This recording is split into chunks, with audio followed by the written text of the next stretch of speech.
13 ದಿನಗಳಿಂದ ನಿರಂತರವಾಗಿ ನಡೆಯುತ್ತಿದ್ದ ಕಾರ್ಯಾಚರಣೆ ಈಗ ಸ್ಥಗಿತಗೊಂಡಿರುವಂಥದ್ದು. ಶಿರೂರಿನ ಭೂಕುಸಿತ ಘಟನೆಗೆ ಸಂಬಂಧಪಟ್ಟಂತೆ ಎಲ್ಲ ರಕ್ಷಣಾ ತಂಡಗಳು ಕೂಡ ಈಗಾಗಲೇ ತೀವ್ರ ಕಾರ್ಯಾಚರಣೆ ನಡೆಸಿದ್ದು, ಈಗ ಈಶ್ವರ್ ಮಲ್ಪೆ ಅವರ ತಂಡ ಒಂದು ಶೋಧ ಕಾರ್ಯಾಚರಣೆಯನ್ನು ನಡೆಸಿದ ಬಳಿಕ ಒಂದು ತೀರ್ಮಾನಕ್ಕೆ ಬರಲಾಗಿದೆ. ಸಂಬಂಧಪಟ್ಟ ಜಿಲ್ಲಾಡಳಿತ ತೀರ್ಮಾನಕ್ಕೆ ಬಂದಿದೆ. ಈಗಾಗಲೇ ತಾತ್ಕಾಲಿಕವಾಗಿ ಕಾರ್ಯಾಚರಣೆ ಸ್ಥಗಿತಗೊಳ್ಳಲು ಮುಂದಾಗಿರುವಂಥದ್ದು ನೋಡ್ತಾ ಇರ್ಬೋದು. ಗಂಗಾವಳಿ ನದಿ ತೀರದಲ್ಲಿ ನಾವು ಕಳೆದ 13 ದಿನಗಳಿಂದ ನಿಮ್ಮ ರಿಪಬ್ಲಿಕ್ ವಾಹಿನಿ ಕೂಡ ಸುದ್ದಿಯನ್ನು ಪ್ರಸಾರ ಮಾಡ್ತಾ ಬಂದಿದ್ದು, ಇಲ್ಲಿನ ಇಂಚಿಂಚು ಮಾಹಿತಿಯನ್ನು ಕಾಲಕ್ಕೂ ನೀಡುತ್ತಾ ಬಂದಿತ್ತು.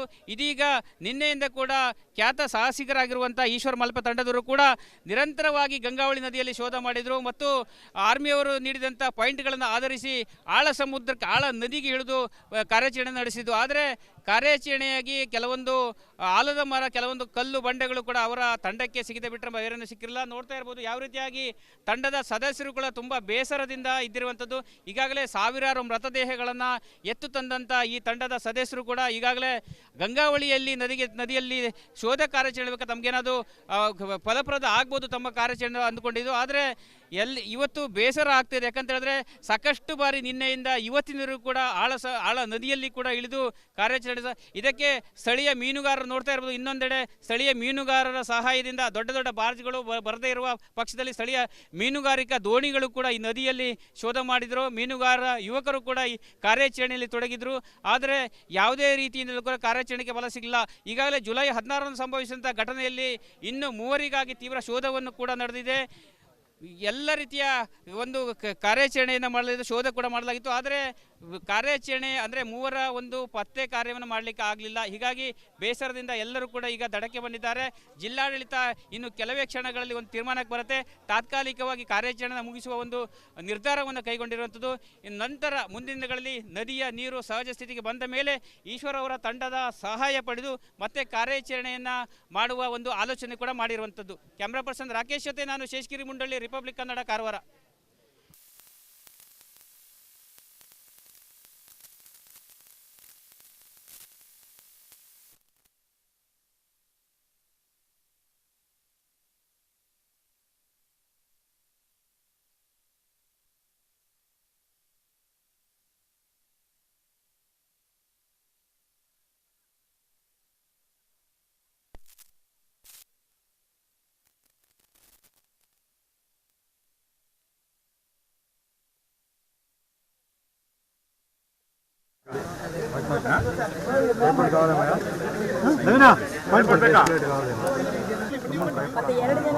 ಟ್ರೈಪಾಡ್ ಹಾಕ್ರಿ, ಹಿಂದ್ಗಡೆ ಬನ್ನಿ. ಅಲ್ಲ ಹೌದು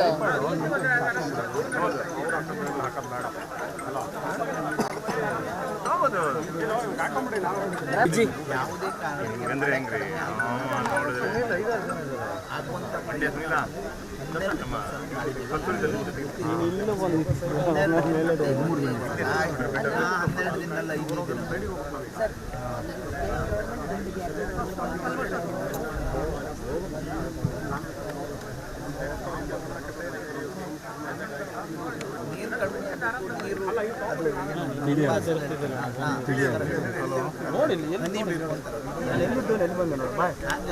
ನೋಡಿದ್ರೆ ನಾವು ಮಾಡಬಾರ್ದು ಅಂತ ನೀವೇ ಇಲ್ಲ.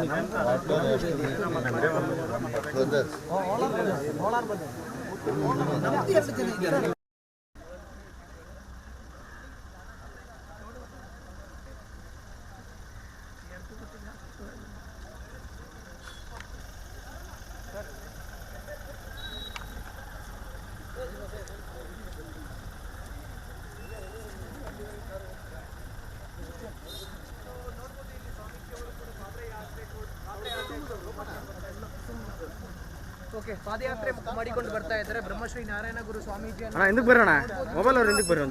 ಅವರ ಫೋಟೋವನ್ನು ಇಟ್ಕೊಂಡು ಬರ್ತಾ ಇದ್ದಾರೆ. ಸರ್ ಮೊಬೈಲ್ ಎಲ್ಲ ಒಂಚೂರು ಹಿಂದಕ್ಕೆ ಬನ್ನಿ. ಏನು ಹೇಳ್ತಾರೆ ಇದರ ಬಗ್ಗೆ ಅನ್ನುವಂಥ ವಿಚಾರವನ್ನು ಕೂಡ ಕೇಳ್ತಾ ಇದ್ದೀನಿ. ಅಂತ ಹೇಳಿದ್ರೆ ಯಾತಕ್ಕೋಸ್ಕರ ಪಾದಯಾತ್ರೆ ನಡೆಸ್ತಾ ಇದ್ದಾರೆ ಅನ್ನುವಂಥ ವಿಚಾರದಲ್ಲಿ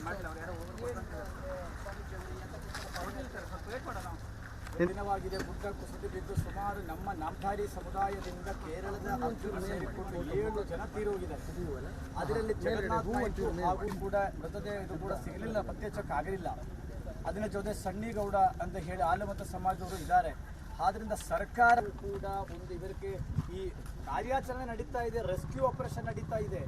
ಆದರೆ ಸತ್ತೋಗಿದವರ ಕುಟುಂಬದ ಪರಿಸ್ಥಿತಿ ಏನು? ಅದು ಸಾಲೋದಿಲ್ಲ. ಅಷ್ಟೇ ಅಲ್ಲ, IRB ಅಂತ ಕಂಪನಿ ಏನಿದೆ ಅಲ್ಲ, ದೇಶ ಲೂಟಿ ಹೊಡೆಯುವ ಕಂಪನಿ IRB ಕಂಪನಿ, ಆ ಕಂಪನಿಯ ವಿರುದ್ಧ ಯಾವುದೂ ಸಲ್ಲುವುದಿಲ್ಲ. ನ್ಯಾಯಾಲಯದಲ್ಲಿ ಈಗಾಗಲೇ ಪೊಲೀಸರು ಕಂಪ್ಲೇಂಟ್ ದಾಖಲು ಮಾಡಿಕೊಂಡು FIR ಮಾಡಿಲ್ಲ. ನಾಳೆ ಅಂಕೋಲಾ ನ್ಯಾಯಾಲಯದಲ್ಲಿ ಕೇಸ್ ಬೆಂಚಿಗೆ ಬರ್ತಾ ಇದೆ. ನಮಗೆ ನಂಬಿಕೆ ಸಮುದಾಯಕ್ಕೆ ಸೇರಿದವರಾಗಿದ್ದರಿಂದ ಅಷ್ಟಾಗಿ ಕಡೆಗಣಿಸ್ತಾ ಇದ್ದೀರೋ, ಹಿಂದುಳಿದ ವರ್ಗ ಆಗಿದ್ದರಿಂದ ಕಡೆಗಣಿಸ್ತಾ ಇದ್ದೀರೋ, ಯಾಕೆ ಲಕ್ಷ್ಮಣ ಮತ್ತು ಶಾಂತಿಯವರ 4 ಜನದ ಶವ ಸಂಸ್ಕಾರದಲ್ಲಿಯೂ ಕೂಡ ಸರ್ಕಾರ ಭಾಗದಿಂದ ಇದೆ ನಡೆಯಲಿ, ನಾವು ಅದ್ರ ಬಗ್ಗೆ ಮಾತನಾಡುವುದಿಲ್ಲ.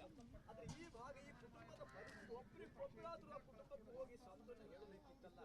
ಅಂಕೋಲದಿಂದ ನಾವು ಪಾದಯಾತ್ರೆ ಹೋಗ್ತಾ ಇದ್ದೀವಿ. ಅವರಿಗೆ 3-4 ತಿಂಗಳು ಬೇಕಾದ ಎಲ್ಲ ಸಾಮಾನು ಗಾಡಿಯಲ್ಲಿದೆ. NHA ಅಧಿಕಾರಿಗಳು, ನ್ಯಾಷನಲ್ ಹೈವೇ ಅಥಾರಿಟಿ ಅವರು. ನಾನು ಇವತ್ತು ಈ ಜಿಲ್ಲೆಯ ಎಲ್ಲ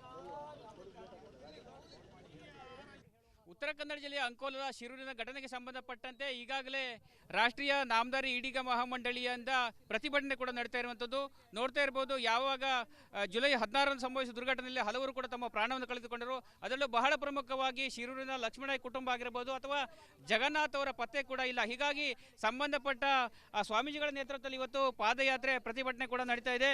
ಈಗಾಗಲೇ ಜುಲೈ 16ರಂದು ಸಂಭವಿಸಿದಂಥ ದುರ್ಘಟನೆಯಲ್ಲಿ ಸಾಕಷ್ಟು ಸಂಖ್ಯೆಯಲ್ಲಿ ಸುಮಾರು 11 ಜನ ಕೂಡ ನಾಪತ್ತೆಯಾಗಿದ್ದರು. ಈವರೆಗೆ 8 ಜನರ ಮೃತದೇಹಗಳು ದೊರೆತಿದೆ. 3 ಪತ್ತೆಗಾಗಿ ಶೋಧ ಕಾರ್ಯ ನಡೆದಿದೆ. ಆದರೆ ಆ ಕುಟುಂಬ ಕೂಡ ಅತಂತ್ರವಾಗಿದೆ. ನೋಡ್ತಾ ಇರ್ಬೋದು ಯಾವ ರೀತಿಯಾಗಿ ಸ್ವಾಮೀಜಿಗಳ ನೇತೃತ್ವದಲ್ಲಿ ಇವತ್ತು ಅಂಕೋಲದಿಂದ ಶಿರೂರು ಗ್ರಾಮಕ್ಕೆ ಪಾದಯಾತ್ರೆಯ ಮೂಲಕ ಸ್ವಾಮೀಜಿಗಳು ಮತ್ತು ಅವರ ಅನುಯಾಯಿಗಳು ಕೂಡ ಎಲ್ಲರೂ ಕೂಡ ಈಗಾಗಲೇ ಅಗತ್ಯ ವಸ್ತುಗಳನ್ನು ತಲೆ ಮೇಲೆ ಹೊತ್ತುಕೊಂಡು ಇವತ್ತು ಪಾದಯಾತ್ರೆ ಮೂಲಕ ಶಿರೂರು ಕಡೆಗೆ ಆಗಮಿಸಿದ್ದಾರೆ. ಈ ಬಗ್ಗೆ ಸ್ವಾಮೀಜಿಗಳನ್ನ ಮಾತಾಡ್ಸೋಣ. ತಾವು ಪ್ರತಿಭಟನೆ ಮಾಡುತ್ತಿರುವ ಉದ್ದೇಶ ನೋಡಿ, ಇವತ್ತಿನ ದಿನಕ್ಕೆ 13 ದಿನವಾಗಿದೆ. ಈ ದುರಂತ ಮೊಗದಲ್ಲಿ ನಾವು ಜಾತಿ ಹೇಳುವುದಿಲ್ಲ, ಯಾಕೆಂದರೆ ದುರಂತಕ್ಕೆ ಜಾತಿ ಇಲ್ಲ, ನೈಸರ್ಗಿಕ ವಿಕೋಪಕ್ಕೆ ಜಾತಿ ಪಕ್ಷ ಇಲ್ಲ. ಆದರೆ ಇವತ್ತು ಏನಾಗಿದೆ, ಕಳೆದ 13 ದಿನವಾಗಿದ್ದರೂ ಸಹ ನಾಮಧಾರಿ ಸಮುದಾಯದಿಂದ 7 ಜನ ತೀರೋಗಿದ್ದಾರೆ. ಅವರೊಬ್ಬರು ಕೇರಳದವರು ಕೂಡ ಈಡಿಗ ಸಮುದಾಯಕ್ಕೆ ಸೇರಿದ್ದವರು. ಇಲ್ಲಿ ರೆಸ್ಕ್ಯೂ ಕಾರ್ಯಕ್ರಮಗಳು ಏನು ನಡೀತಾ ಇದೆ ಅದು ಭಾಳ ಅಚ್ಚುಕಟ್ಟಾಗಿ ನಡೀತಾ ಇದೆ. ನಮಗೆ ಅದ್ರ ಬಗ್ಗೆ ಆಕ್ಷೇಪಗಳು ಯಾವುದೂ ಇಲ್ಲ. ನಾನು ಕೇಳೋದು ಏನು ಅಂದರೆ, ಸತ್ತೋಗಿದವರ ಕುಟುಂಬಕ್ಕೆ ಸಾಂತ್ವನ ಹೇಳಲಿಲ್ಲ, ಅವರಿಗೆ ಸರಿಯಾದ ರೀತಿಯಲ್ಲಿ ಸ್ಪಂದಿಸಲಿಲ್ಲ. ಯಾವೊಬ್ಬ ರಾಜಕಾರಣಿಗಳು ಕೂಡ ಅವರ ಮನೆಗೆ ಹೋಗಲಿಲ್ಲ. ಅವರಿಗೆ ಒಂದಷ್ಟು ಆಹಾರ, ಅವರ ನೋವಲ್ಲಿ ನೊಂದಿರ್ತಾರೆ. ಈಗ ಯಾವುದೂ ಮಾಡಲಿಲ್ಲ. ಆದ್ದರಿಂದ ನಾವು ನಾರಾಯಣಗುರು ಶಕ್ತಿಪೀಠದಿಂದ ನಾವು 3 ತಿಂಗಳಿಗೆ ಬೇಕಾದ ಭವಿಷ್ಯ ಧಾನ್ಯಗಳೆಲ್ಲವನ್ನೇ ತಗೊಂಡು ಬಂದಿದ್ದೀನಿ. ಅವ್ರಿಗೆ ಮುಟ್ಟಿಸ್ತೇವೆ, 6 ಕುಟುಂಬಗಳಿಗೂ ಮುಟ್ಟಿಸ್ತೇವೆ. ಇವತ್ತು ಕಳೆದ 6 ದಿನ ಹಿಂದೆಯೇ ಅಂಕೋಲಾ ಪೊಲೀಸ್ ಸ್ಟೇಷನಲ್ಲಿ ನಾನು 8 ಜನ ಮೇಲೆ ಕೇಸ್ ಹಾಕಿ ದೂರು ದಾಖಲು ಮಾಡಿದ್ದೀವಿ. ಯಾರ್ಯಾರ ಮೇಲೆ ಕೇಸ್ ಮಾಡಿದ್ರು? ಒಂದು IRB ಕಂಪನಿಯ ಮಾಲೀಕರಾದ DY ಮಾಯೇಸ್ಕರ್ ಅಂತ ಹೇಳಿ ಮಾಡಿದ್ದೀವಿ. 7 ಜನ ಡೈರೆಕ್ಟರ್ಸ್ ಮೇಲೆ ಮಾಡಿದ್ದೀವಿ. ಅದು ಮರ್ಡರ್ ಕೇಸ್ ಮಾಡಬೇಕು ಅಂತ ಹೇಳಿದ್ದೀವಿ. ಇವತ್ತುವರೆಗೆ ಮಾಡಲಿಲ್ಲ. ಆದರೆ ನಾಳೆ ಬೆಳಗ್ಗೆ 11 ಗಂಟೆಗೆ ಅಂಕೋಲಾ ಮಾನ್ಯ ನ್ಯಾಯಾಲಯದಲ್ಲಿ ಈ ಕೇಸನ್ನೇ ಬೆಂಚಿಗೆ ಬರ್ತಾ ಇದೆ. 11 ಗಂಟೆಗೆ ನಾನೇ ಖುದ್ದು ಕೋರ್ಟಲ್ಲಿ ಹಾಜರಾಗ್ತಾ ಇದ್ದೀನಿ. ಈ ನ್ಯಾಯಾಲಯದಲ್ಲಿ ನಮಗೆ ಬಹಳ ದೊಡ್ಡ ನಂಬಿಕೆ ಇದೆ. 1 ಕೋಟಿ ರೂಪಾಯಿಯನ್ನು ಪರಿಹಾರ ಹಣ ಕೊಡಬೇಕು ಈ ಕುಟುಂಬಕ್ಕೆ. IRBಯಲ್ಲಿಯೋ NHAಯಲ್ಲಿಯೋ ಅವರಿಗೊಂದು ಸ್ಥಿರ ಉದ್ಯಮ ಕೂಡ ಕೊಡಬೇಕು. ನಾನು ರಾಜ್ಯ ಸರ್ಕಾರನೇ, ಕೇಂದ್ರ ಸರ್ಕಾರನೇ, ರಾಜಕಾರಣ ದೂರದಲ್ಲಿ ಇವತ್ತು ಶ್ರದ್ಧಾಂಜಲಿ ಸಭೆ ಇತ್ತು. ಸುಮಾರು 250 ಜನ ಭಾಗವಹಿಸಿದರು. ಈ ಜಿಲ್ಲೆಯ MP, ಈ ಜಿಲ್ಲೆಯ ಮಾಜಿ MLAಗಳು, ಹಾಲಿ ಎಲ್ಲರಿಗೂ ಫೋನ್ ಮಾಡಿ ಖುದ್ದು ನಾನು ಹೇಳಿದ್ದೆ, ನೀವು ಬನ್ನಿ, ಅವ್ರಿಗೊಂದು ಶ್ರದ್ಧಾಂಜಲಿ ಸಲ್ಲಿಸೋಣ. ತೀರೋಗಿದ್ರು ಒಬ್ಬರೂ ಕೂಡ ಭಾಗಕ್ಕೋಸ್ಕರ ಬಂದಿಲ್ಲ. ಇವರ ಕೈ ಯಾರು ಕೆಟ್ಟಾಕಿದ್ದಾರೆ? IRB ವಿರುದ್ಧ ಒಂದು ಮಾತನ್ನೇ ಹಾಡುತ್ತಾ ಇಲ್ಲ.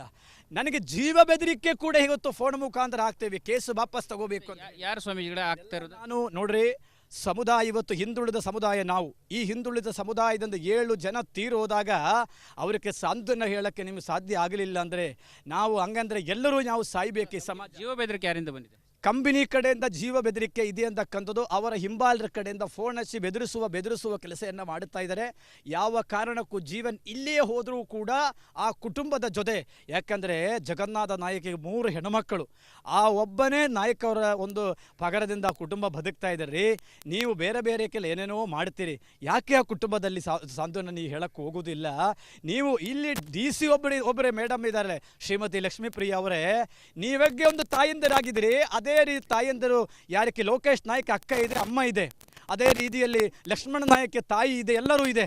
ಅವರ ನೋವು ನೀವು ನೋಡಬೇಕಿತ್ತಲ್ಲ ಮೇಡಮ್ ಅವರೇ. ಈಗ 13 ದಿನಗಳಿಂದ ಕಾರ್ಯಾಚರಣೆ ನಡೀತಾ ಇದೆ. ಬಹುತೇಕ ನಿನ್ನೆ ಕೂಡ ಈಶ್ವರ ಮಲ್ಪೆ ಅವರ ತಂಡ ಶೋಧ ಮಾಡ್ತಾ ಇದೆ. ಮತ್ತೆ ಇವತ್ತು ಕೂಡ ಜಿಲ್ಲಾಡಳಿತ ಇವತ್ತು ಶೋಧ ಕಾರ್ಯಾಚರಣೆಗೆ ಒಂದು ರೀತಿ ಫುಲ್ ಸ್ಟಾಪ್ ಇಡುತ್ತೆ ಎಂಬ ಮಾಹಿತಿ ಕೂಡ ಲಭ್ಯವಾಗಿರುವಂಥದ್ದು. ಕಾರ್ಯಾಚರಣೆ ಸ್ಥಗಿತ ಆಗಿದ್ರೆ ನಿಮ್ಮ ಹೋರಾಟ ಏನು?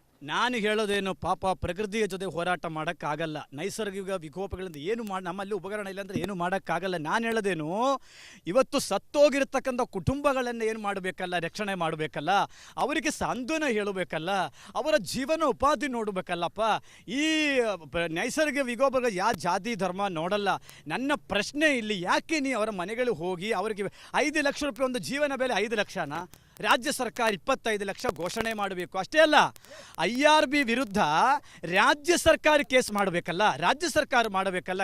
ನೋಡಿ, ನಮ್ಮ ಜಗನ್ನಾಥ ನಾಯ್ಕ ಎಷ್ಟು ವಯಸ್ಸು, 3 ಜನ ಹೆಣ್ಮಕ್ಕಳ ಕುಟುಂಬದವರಿಗೆ ಇವತ್ತು ಅವರ ಪರಿಸ್ಥಿತಿ ಏನು? ಪಾಪ ಅವ್ರು ಹೇಳ್ತಾರೆ, ಮೂಳ ಸಿಕ್ಕಿದರೆ ಸಾಕು ಅಂತ ಹೇಳ್ತಾರೆ, ಮೂಳ ಸಿಕ್ಕರೆ ಸಾಕು ಅಂತ ಹೇಳ್ತಾರೆ. ಹಾಗಾಗಿ ಪರಿಸ್ಥಿತಿ ಇವತ್ತು ಯಾರಿಗಾದರೂ ಬರಬಹುದು. ಇದು ಯಾವುದು ನಾಟಕವಲ್ಲ, ಇದು ನೋವು. ಇದು ನಮ್ಮ ನೋವಿಂದ ನಾವು ಇವತ್ತು ಏನು ಮಾಡ್ತಾ ಇದ್ದೀವಿ, ಕಾರ್ಯಾಚರಣೆ ಒಳ್ಳೆ ಮಟ್ಟದಲ್ಲಿ ಪೊಲೀಸ್ ಇಲಾಖೆ ಮಾಡ್ತಾರೆ, ಮಾಡಲಿ. ಅದ್ರ ಬಗ್ಗೆ ನಮ್ಮ ನೀವು ಮಾಡಬೇಕಂತ ಹೇಳ್ತೀರಿ ಶೋಧ ಕಾರ್ಯಾಚರಣೆ? 100% ಕುಟುಂಬದ ನೋಡಿ, ಕುಟುಂಬದ ಸದಸ್ಯರ ಸಮಾಧಾನಕ್ಕೋಸ್ಕರ ಇವತ್ತು ನಾವು ಶ್ರದ್ಧಾಂಜಲಿ ಮಾಡುವಾಗ 4-5 ಜನಕ್ಕೆ ಮಾಡಿದ್ದೀವಿ, 3 ಜನಕ್ಕೆ ಕಾಣೆ ಆಗಿಲ್ಲ ಅಂತೇಳಿ ಪಕ್ಕದಲ್ಲಿ ಇಟ್ಕೊಂಡಿದ್ದೀವಿ. ಅವ್ರಿಗೆ ಮಾಡೋಕ್ಕಾಗತ್ತೆ, ಸಿಗಲಿಲ್ಲ ಅವ್ರನ್ನ. ನಾನು ಅದೇ ಹೇಳ್ತಾ ಇದ್ದೀನಿ, ಕೇಂದ್ರ ಸರ್ಕಾರ ಇವತ್ತು ನಾನು ನಿನ್ನೆ ಕಾಗೇರಿ ಅವ್ರಿಗೂ ಕೋಟಾ ಶ್ರೀನಿವಾಸ ಪೂಜಾರಿಗೂ ಮಾತಾಡಿದ್ದೀನಿ. ನಾನು ಹೇಳಿದ್ದೀನಿ, ನಾಳೆ ಮತ್ತು 3 ದಿನ ಟೈಮ್ ಕೊಡ್ತೇನೆ, ಅಷ್ಟೊಳಗಡೆ ಗಡ್ಕರಿ ಅವ್ರನ್ನ ಭೇಟಿಯಾಗಿ ಈ ಕುಟುಂಬದ ಪ್ರತಿಯೊಬ್ಬರನ್ನ ಸದಸ್ಯರಿಗೆ ಕರ್ಕೊಂಡು ಹೋಗಿ ನಾನು ಕೂಡಿಸ್ತೇನೆ.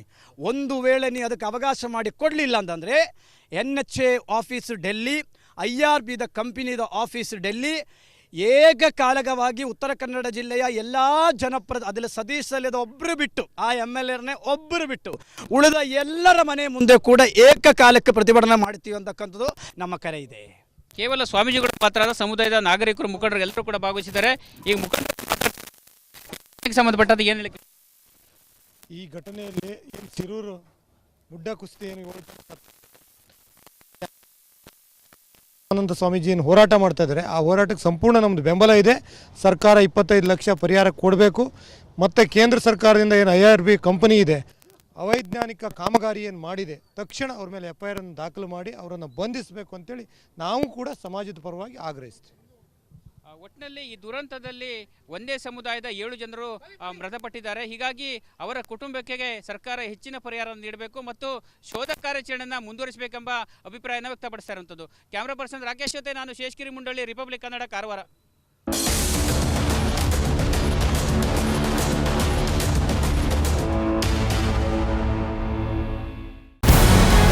ನಮಸ್ಕಾರ, ಕರ್ನಾಟಕ ಪ್ರೈಮ್ ಟೈಮ್ಗೆ ಸ್ವಾಗತ.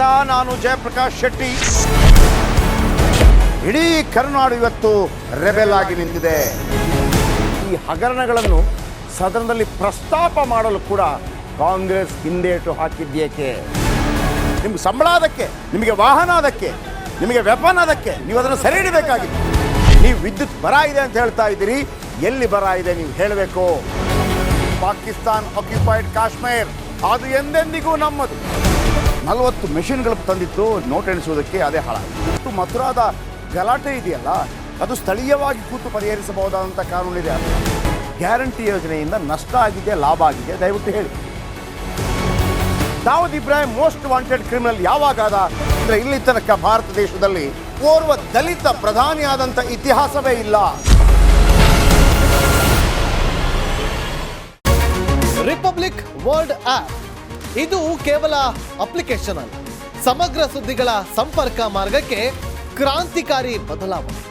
ರಿಪಬ್ಲಿಕ್ ವರ್ಲ್ಡ್ ಆಪ್ ಕೇವಲ ಸುದ್ದಿ ಅಪ್ಲಿಕೇಶನ್ ಅನ್ನ ಪರಿಚಯ ಮಾಡ್ತಾ ಇಲ್ಲ, ಬದಲಾಗಿ ಡಿಜಿಟಲ್ ಸುದ್ದಿ ಬಳಕೆಯ ಹೊಸ ಯುಗಕ್ಕೆ ನಾಂದಿ ಹಾಡ್ತಾ ಇದೆ. ಇದೊಂದು ಬ್ರೇಕಿಂಗ್ ನ್ಯೂಸ್, ಪ್ರಭಾವಶಾಲಿ ಕಾರ್ಯಕ್ರಮಗಳಿಗೆ ಗಟ್ಟಿಯಾದ ವೇದಿಕೆ. ರಿಪಬ್ಲಿಕ್ ವರ್ಲ್ಡ್ ಅಪ್ಲಿಕೇಶನ್ ಈಗ ಲೈವ್ ಆಗಿದೆ. ಗೂಗಲ್ ಪ್ಲೇ ಸ್ಟೋರ್ ಮತ್ತು ಆಪಲ್ ಆಪ್ ಸ್ಟೋರ್ ಎರಡರಲ್ಲೂ ಲಭ್ಯವಿದೆ. ಈಗಲೇ ಡೌನ್ಲೋಡ್ ಮಾಡಿ.